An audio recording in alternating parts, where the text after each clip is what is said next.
Madame la maire, chers collègues, il y a quelques mois, le projet de suppression du parking Vilaine était voté par votre majorité.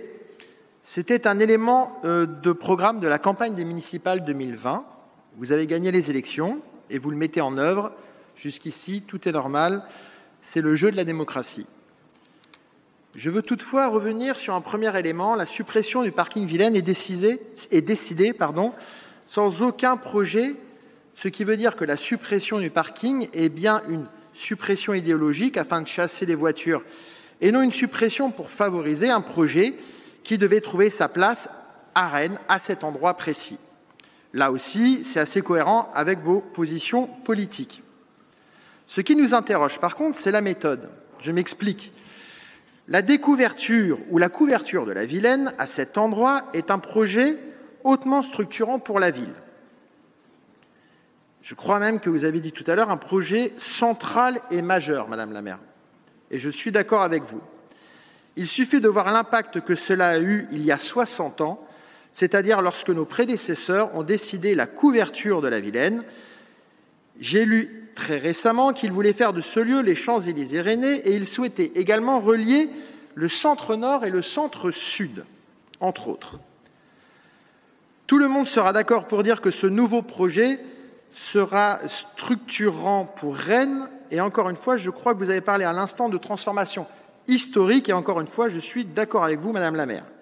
Donc, transformation historique pour au moins les 50 prochaines années.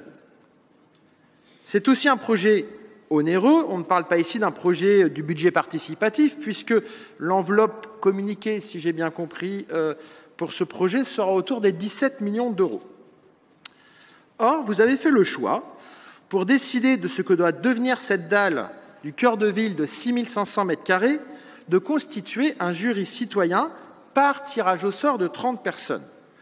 Au passage, comme mon collègue Antoine Cressard, nous serions intéressés de connaître le processus détaillé et complet du tirage au sort dont nous n'avons pas connaissance, je crois. À cette étape, j'en profite, comme vous, Madame la maire, pour remercier les 20 Rennais et les 10 métropolitains qui ont passé des heures, je crois 6 jours dans la présentation qui nous était proposée, 6 jours à travailler sur le sujet et à se former à certaines matières afin de répondre aux exigences de l'exercice.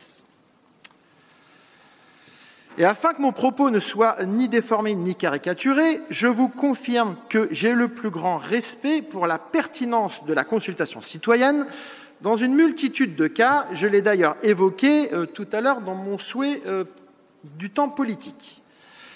Mais je dois aussi vous partager mon incompréhension du fait que cette consultation citoyenne n'est pas actionnée sur des projets de proximité, par exemple à l'échelle du réaménagement d'une rue auprès de ses habitants, mais que vous la jugiez pertinente à l'échelle d'un projet historique. Vous avez un programme, il y a une élection, il y a un projet hautement structurant et engageant, et ce sur plusieurs décennies pour le destin de la ville. Et vous tirez au sort 30 personnes. Alors, sans évidemment manquer de respect, je le souligne, à toutes ces personnes qui ont donné de leur temps, ce type de décision et de responsabilité ne reviennent-ils pas aux élus? N'est-il pas à eux et aux services de travailler à des propositions et d'en assumer leurs choix politiques? Au mois de juin, chers collègues, et au mois de juillet 2020, il y a 2 ans, il y a eu dans cette salle, ici même, beaucoup de prises de parole, je crois tous les groupes, et d'émotions autour de l'abstention et de la crise démocratique. Et j'en viens à la question primordiale et à la conclusion de cette intervention, Madame la maire.